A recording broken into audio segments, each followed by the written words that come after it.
Hi guys, எல்லாம் எப்படி இருக்கீங்க?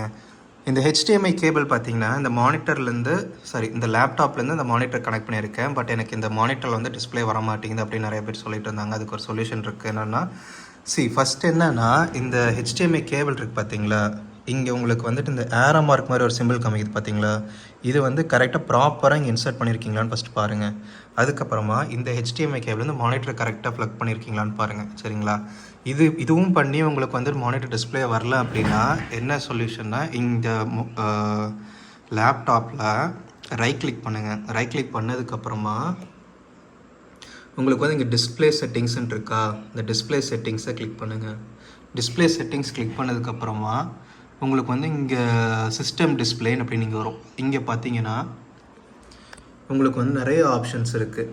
ஷோ 1, ஷோ ஒன்லி 2, இங்கே எக்ஸ்டெண்ட் தீஸ் டிஸ்பிளேஸ்ன்னு இருக்கீங்களா, இதை தான் நீங்கள் கிளிக் பண்ணணும். இதை நீங்கள் கிளிக் பண்ணிங்கன்னா இந்த கனெக்ஷன் கொடுத்ததுக்கப்புறமா உங்களுக்கு வந்து இங்கே மானிட்டர் வந்து டிஸ்பிளே ஆகும். சில பேர் பார்த்தீங்கன்னா இந்த மானிட்டரில் வந்துட்டு இன்புட் டிஸ்பிளே வந்துட்டு இன்ஆக்டிவ்னு இருக்கும், HDMI கேபிள் வந்துட்டு இன்ஆக்டிவ் இருக்கும். ஸோ உங்களுக்கு டிஸ்பிளே வராது. நீங்கள் என்ன கனெக்ஷன் கொடுத்தாலும் சரி, நீங்கள் வந்து ஃப்ளக் ஆன் பண்ணி ஆஃப் பண்ணாலும் சரி, பின்னாடி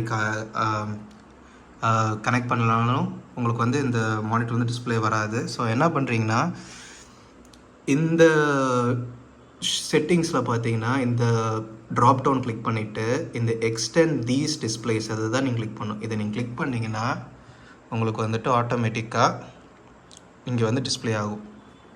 சரி, பார்த்தீங்கன்னா நான் வந்துட்டு ஒன்று தான் கிளிக் பண்ணேன்.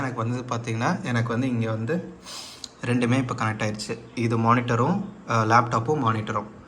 இதுவும் பண்ணி உங்களுக்கு ஆகலை அப்படின்னா நீங்கள் பண்ண வேண்டியது என்னென்னா, இந்த கேபிள் கனெக்டாக இருக்கான்னு பார்க்கணும். இந்த ஏரோ மார்க் வந்து கரெக்டாக நீங்கள் ப்ளக் பண்ணியிருக்கணும், பின்னாடி ப்ளக் பண்ணியிருக்கணும். அதுக்கப்புறமா சிஸ்டம் வந்து நீங்கள் ரீஸ்டார்ட் பண்ணிங்கன்னா உங்களுக்கு இந்த இஷ்யூ வராது. ஸோ பேசிக்காக என்னென்னா, இது நீங்கள் இந்த ட்ராப் டவுன் கிளிக் பண்ணி எக்ஸ்டெண்ட் தீஸ் டிஸ்பிளேஸ் அப்படின்னு நீங்கள் கொடுத்துட்டிங்கன்னா ஆட்டோமேட்டிக்காக உங்களுக்கு இப்படி வந்துடும். அதுக்கப்புறமா இங்கே இந்த கீப் சேஞ்சஸ் நீங்கள் கொடுக்கணும். இந்த 10 செகண்ட்ஸ் இங்கே போயிட்டுருக்கோம், ரிவர்ட் கொடுத்துடாதீங்க. ஜஸ்ட் கீப் சேஞ்சஸ் நீங்கள் கிளிக் பண்ணிட்டீங்கன்னா அவ்வளோதான், உங்களுக்கு இங்கே ரெண்டுமே வேலை செய்யும். தேங்க்யூ.